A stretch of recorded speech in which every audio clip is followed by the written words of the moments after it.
Hey, I'm live. Um, Hi, Dennis here. I was having a messenger conversation the other day with a coach, and the conversation got to um, a place that I was talking about wanting to go out and do some public speaking. And this person asked me, "Have you started telling your story?" And I guess I have in bits and pieces, but I haven't really laid it all out there. And the best way to find out what it is that resonates with the world and with those of you that are out there listening to the story is to just go ahead and tell it.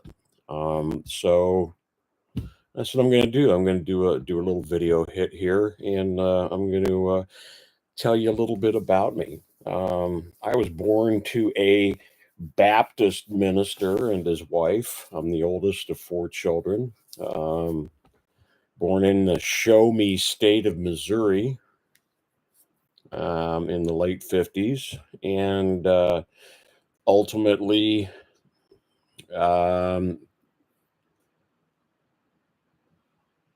embraced my talent for singing, using that growing up in the church. I hadn't realized what a great opportunity it was to grow up singing in church until I got older and I saw that developing my singing talent in um, that atmosphere of unconditional love gave me the ability to really explore what I could do with my voice. And so, when it comes to that, I've been out since COVID, writing songs, singing, and performing live. And I had gone on some of the websites that promote performers. And when I gave it some thought, I realized that what I am is a vocalist who accompanies himself on the guitar. I'm no Eddie Van Halen or Eric Clapton or Warren Haynes or any of those people that I admire for their guitar abilities. But then they're not me either. They haven't been where I've been. They haven't done what I've done, and they haven't grown up in the atmosphere that I've grown up in. So I grew up in the church, singing vacation Bible school programs, all the holidays, wherever there was any kind of a choir going on, I would do that. And gradually, as I progressed in that, um, I also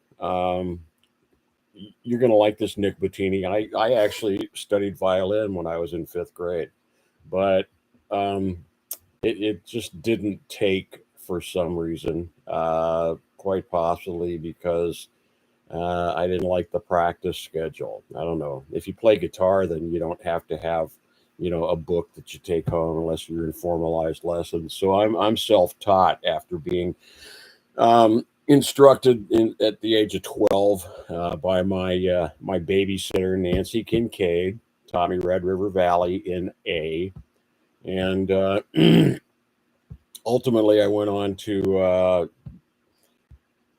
play guitar for the summer camps that I worked with as a counselor, and ultimately the assistant director and music minister. I played guitar for my dad's church services. I led the worship there eventually. Started writing songs when I was about 15 or so. When we moved to Boulder City, I remember doing some songwriting. So I grew up in that atmosphere. Ultimately, as far as my musical abilities, my little brother was offered a partial scholarship to sing at UNLV, University of Nevada, Las Vegas. We lived in Vegas off and on for 43 years, and um,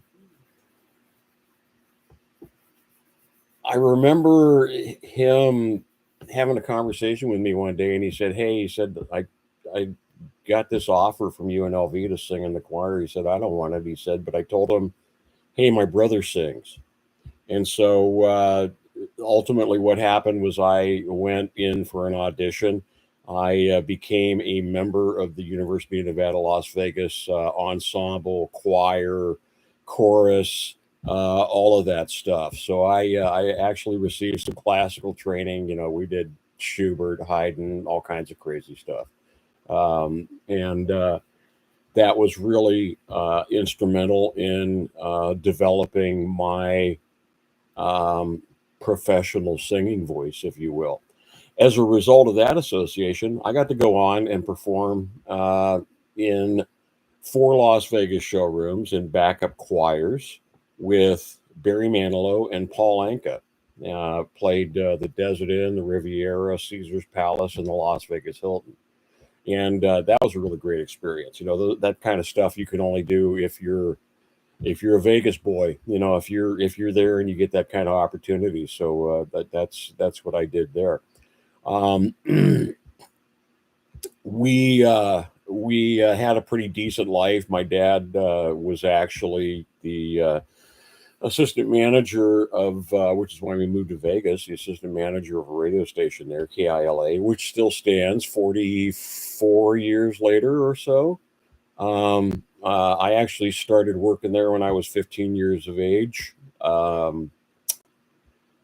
The Running the most powerful radio station in the state of Nevada, I had an FCC license before I had a driver's license, and I it was a 100,000 watt FM station. It was the largest radio station in the state of Nevada, and actually, it was a pretty big station in the Southwest, going down into Arizona, going up into Utah, reaching into Southern California, and bang, 15-year-old kid, I was running it. My dad used to have to give me a ride to the station so I could go run the board and operate the radio station on the weekends. And you know, absolutely, you know, you want to talk about nepotism. Of course, I got the job there because nobody else would work that cheap. That's how that shit works. And so I was there with my dad in radio. He had a Bible question and answer program every night during the week. Had his own church on the weekend. Did Bible studies around. I used to go out with him and play music for his home Bible studies. Um, I always wanted to be a cop. And to that end, I was actually working a security function at the Aladdin Hotel in February of 1978. That was when I started there.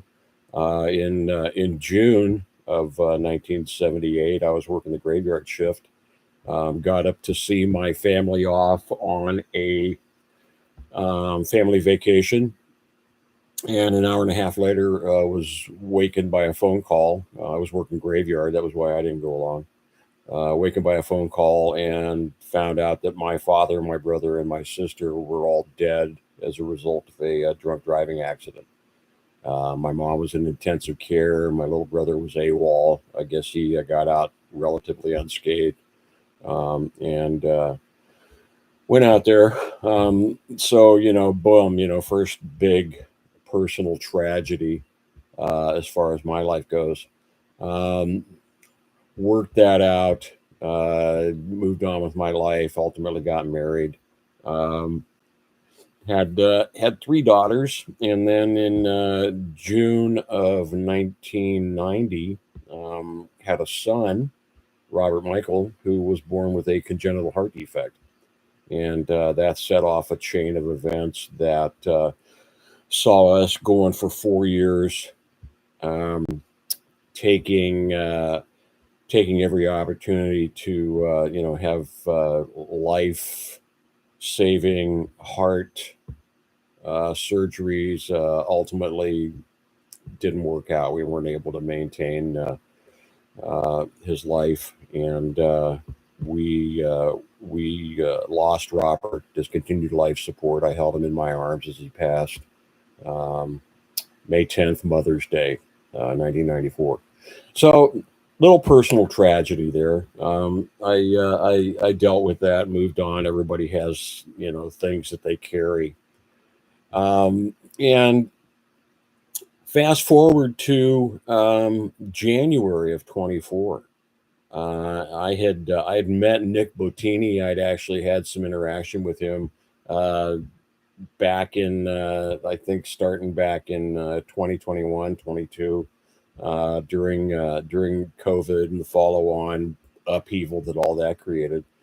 And Nick invited me to be a part of his Domino project in January of 24. And the first day in there, my two big revelations were I'm not a coach, and number two was I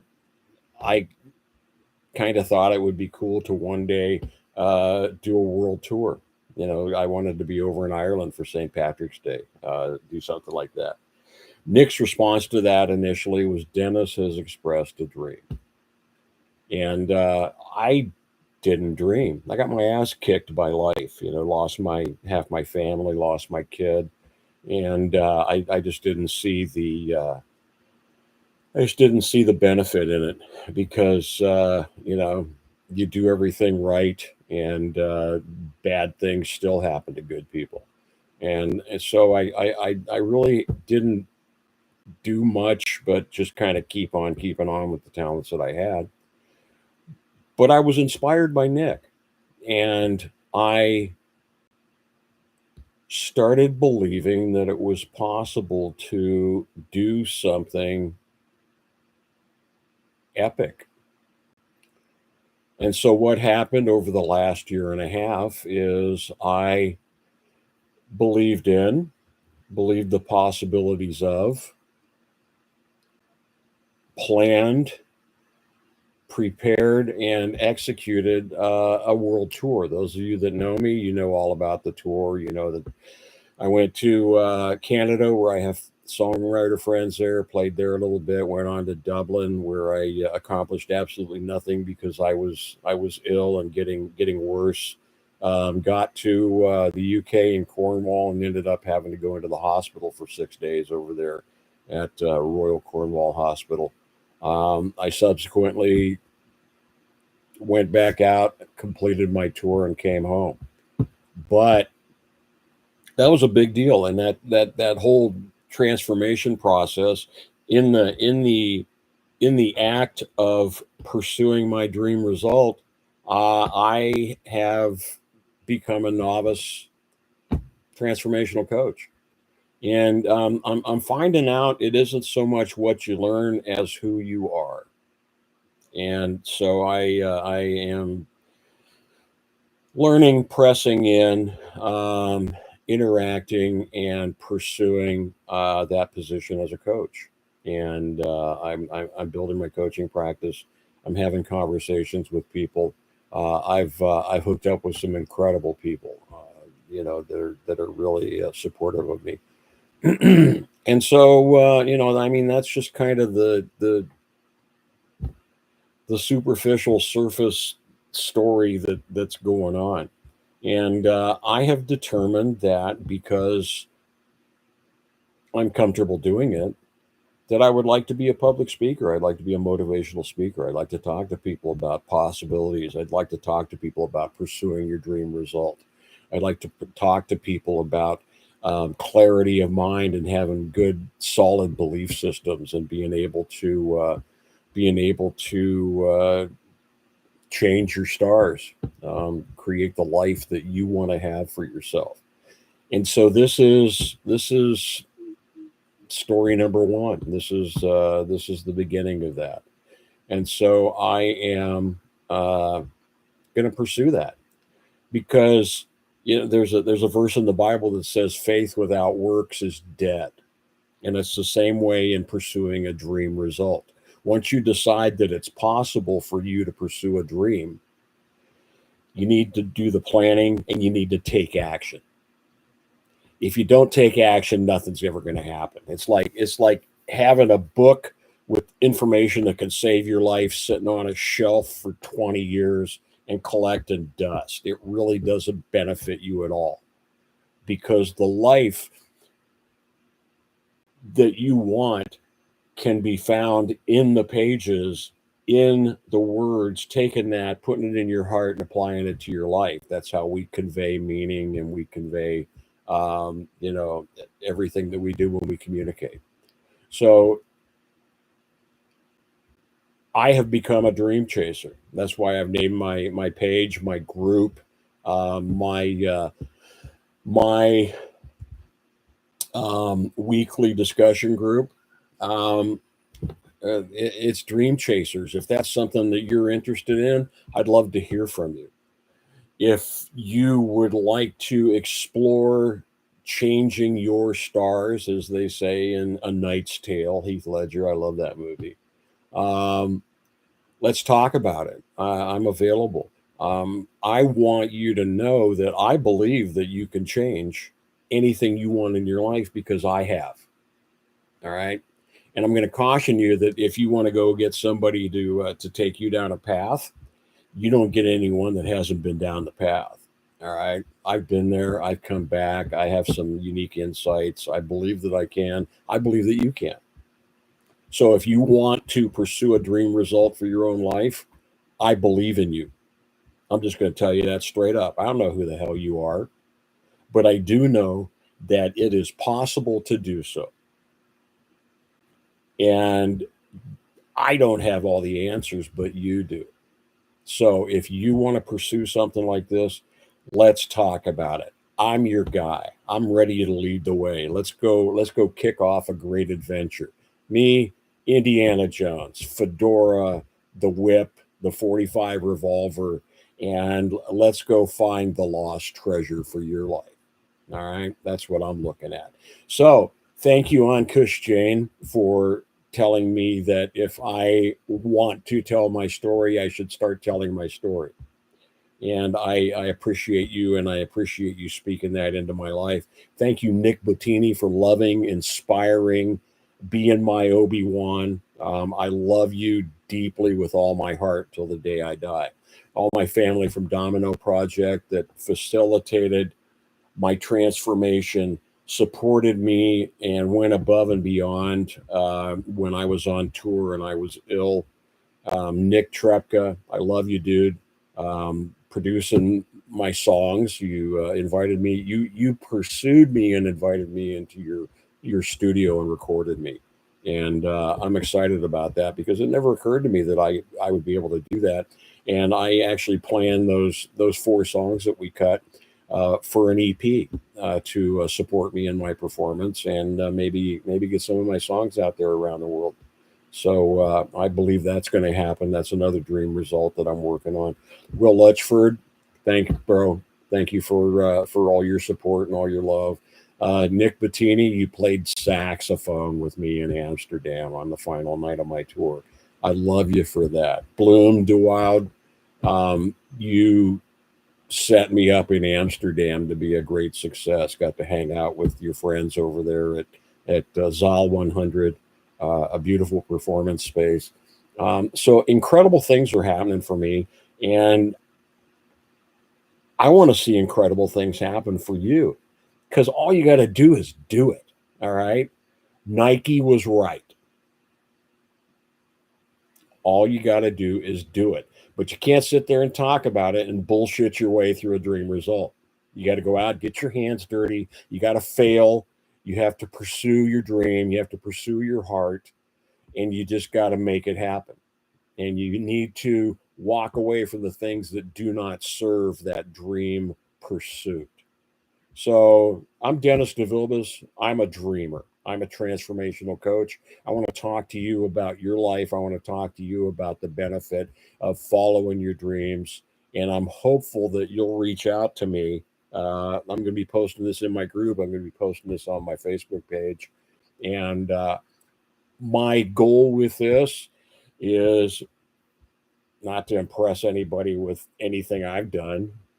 I want to start a conversation, and I'm hoping that you find some kind of a reason there to talk to me and reach out. So I love you. Don't know you, but I love you, and I believe in the possibilities for your life. All right. Thank you very much.